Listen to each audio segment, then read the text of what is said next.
ಹೊಸ ವರ್ಷ ಆರಂಭಕ್ಕೆ ಇನ್ನೇನು ಕೆಲವೇ ದಿನಗಳು ಬಾಕಿ ಇದ್ದು ಈ ವರ್ಷ 2023ರಲ್ಲಿ ಕ್ರಿಕೆಟ್ ಲೋಕದಲ್ಲಿ ಅನೇಕ ಸಿಹಿ ಘಟನೆಗಳು ನಡೆದಿವೆ.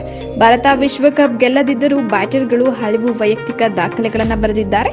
ಹಾಗಾದ್ರೆ ಈ ವರ್ಷ ಏಕದಿನ ಕ್ರಿಕೆಟ್ನಲ್ಲಿ ಅತಿ ಹೆಚ್ಚು ರನ್ ಗಳಿಸಿದವರು ಯಾರು ನೋಡೋಣ. ಇನ್ನೊಂದು ವಾರದಲ್ಲಿ 2023 ವರ್ಷವು ಕೊನೆಗೊಳ್ಳುತ್ತದೆ. 2024 ಅದ್ದೂರಿಯಾಗಿ ಸ್ವಾಗತಿಸಲು ಎಲ್ಲರೂ ತಯಾರಾಗ್ತಿದ್ದಾರೆ. ಅದೇ ಸಮಯದಲ್ಲಿ ಕೆಲವರು 2023ರಲ್ಲಿ ಸಂಭ್ರಮಿಸಿದ ಕೆಲವು ಸಿಹಿ ಕ್ಷಣಗಳನ್ನು ನೆನಪಿಸಿಕೊಳ್ತಿದ್ದಾರೆ. ಅದರಲ್ಲಿ ಕ್ರಿಕೆಟ್ ಅಭಿಮಾನಿಗಳು ಸೇರಿದ್ದಾರೆ. ತವರಿನಲ್ಲಿ ಏಕದಿನ ವಿಶ್ವಕಪ್ನ ಫೈನಲ್ನಲ್ಲಿ ಸೋತಿದ್ದು ಈ ವರ್ಷ ಅತ್ಯಂತ ಕಹಿ ನೆನಪು ಎಂದೇ ಹೇಳಬಹುದು.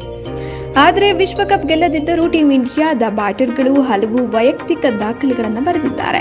ಹಿರಿಯ ಆಟಗಾರರಾದ ರೋಹಿತ್ ಶರ್ಮಾ ಮತ್ತು ವಿರಾಟ್ ಕೊಹ್ಲಿ ಜೊತೆಗೆ ಯುವ ಆಟಗಾರರಾದ ಶುಭ್ಮನ್ ಗಿಲ್, ಇಶಾನ್ ಕಿಶನ್, ಯಶಸ್ವಿ ಜೈಸ್ವಾಲ್ ಮತ್ತು ಇತರರು ಅಂತಾರಾಷ್ಟ್ರೀಯ ಕ್ರಿಕೆಟ್ನಲ್ಲಿ ತಮ್ಮದೇ ಆದ ಛಾಪನ್ನು ಮೂಡಿಸಿದ್ದಾರೆ. ಈ ವರ್ಷ ಏಕದಿನ ಕ್ರಿಕೆಟ್ನಲ್ಲಿ ಅತಿ ಹೆಚ್ಚು ರನ್ ಗಳಿಸಿದ ಅಗ್ರ 3 ಆಟಗಾರರು ಭಾರತೀಯ ಕ್ರಿಕೆಟಿಗರು ಎಂಬುದು ವಿಶೇಷ. ಭಾರತದ ಆರಂಭಿಕ ಬ್ಯಾಟ್ಸ್ಮನ್ ಶುಭ್ಮನ್ ಗಿಲ್ಗೆ ಈ ವರ್ಷ ತುಂಬಾ ವಿಶೇಷವಾಗಿದೆ. ಗಿಲ್ ಈ ವರ್ಷ ರನ್ ಮಳೆ ಸುರಿಸಿದ್ದು ಏಕದಿನ ಕ್ರಿಕೆಟ್ನಲ್ಲಿ ವಿರಾಟ್ ಕೊಹ್ಲಿ ಮತ್ತು ರೋಹಿತ್ ಶರ್ಮಾ ಅವರನ್ನು ಮೀರಿಸಿ ಹೆಚ್ಚು ರನ್ ಗಳಿಸಿದ್ದಾರೆ. ಗಿಲ್ ಈ ವರ್ಷ ಒಟ್ಟು 29 ಪಂದ್ಯಗಳನ್ನು ಆಡಿದ್ದು 1584 ರನ್ ಗಳಿಸಿದ್ದಾರೆ. ಇದರಲ್ಲಿ 5 ಶತಕ ಹಾಗೂ 9 ಅರ್ಧ ಶತಕಗಳಿವೆ. ಇನ್ನು ಗಿಲ್ 2023ರಲ್ಲಿ ಅತಿ ಹೆಚ್ಚು ರನ್ ಗಳಿಸಿದ ವಿಶ್ವದ ನಂಬರ್ 1 ಬ್ಯಾಟ್ಸ್ಮನ್ ಆಗಿದ್ದು ಈ ಪಟ್ಟಿಯಲ್ಲಿ ಭಾರತದ ದಿಗ್ಗಜ ವಿರಾಟ್ ಕೊಹ್ಲಿ 2ನೇ ಸ್ಥಾನದಲ್ಲಿದ್ದಾರೆ. ಈ ವರ್ಷ 27 ಏಕದಿನಗಳನ್ನು ಆಡಿರುವ ಕೊಹ್ಲಿ 1377 ರನ್ ಗಳಿಸಿದ್ದಾರೆ. 6 ಶತಕ ಮತ್ತು 8 ಅರ್ಧ ಶತಕದೊಂದಿಗೆ ಕೊಹ್ಲಿ ಈ ವರ್ಷ ಏಕದಿನದಲ್ಲಿ ಅತಿ ಹೆಚ್ಚು ಶತಕ ಸಿಡಿಸಿದ ಬ್ಯಾಟ್ಸ್ಮನ್ ಎಂಬ ಹೆಗ್ಗಳಿಕೆಗೆ ಪಾತ್ರರಾದರು. ಈ ಪಟ್ಟಿಯಲ್ಲಿ ಭಾರತದ ನಾಯಕ ರೋಹಿತ್ ಶರ್ಮಾ 3ನೇ ಸ್ಥಾನದಲ್ಲಿದ್ದು, ರೋಹಿತ್ ಒಟ್ಟು 27 ಏಕದಿನ ಪಂದ್ಯಗಳನ್ನಾಡಿದ್ದು 1255 ರನ್ ಗಳಿಸಿದ್ದಾರೆ.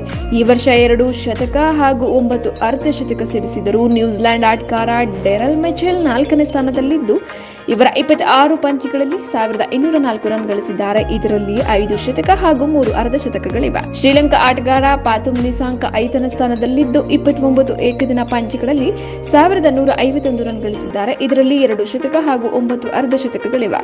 ಪಾಕಿಸ್ತಾನದ ಸ್ಟಾರ್ ಬ್ಯಾಟ್ಸ್ಮನ್ ಬಾಬರ್ ಆಜಮ್ 6ನೇ ಸ್ಥಾನದಲ್ಲಿದ್ದರೆ, ಕೆಎಲ್ ರಾಹುಲ್ 7ನೇ ಸ್ಥಾನದಲ್ಲಿದ್ದಾರೆ. ಎಡನ್ ಮ್ಯಾಕ್ರಮ್ 8ನೇ ಸ್ಥಾನದಲ್ಲಿದ್ದು, ಮೊಹಮ್ಮದ್ ರಿಜ್ವಾನ್ 9ನೇ ಸ್ಥಾನದಲ್ಲಿ ಮತ್ತು ವಿಲ್ ಹಿಂಡ್ 10ನೇ ಸ್ಥಾನದಲ್ಲಿದ್ದಾರೆ.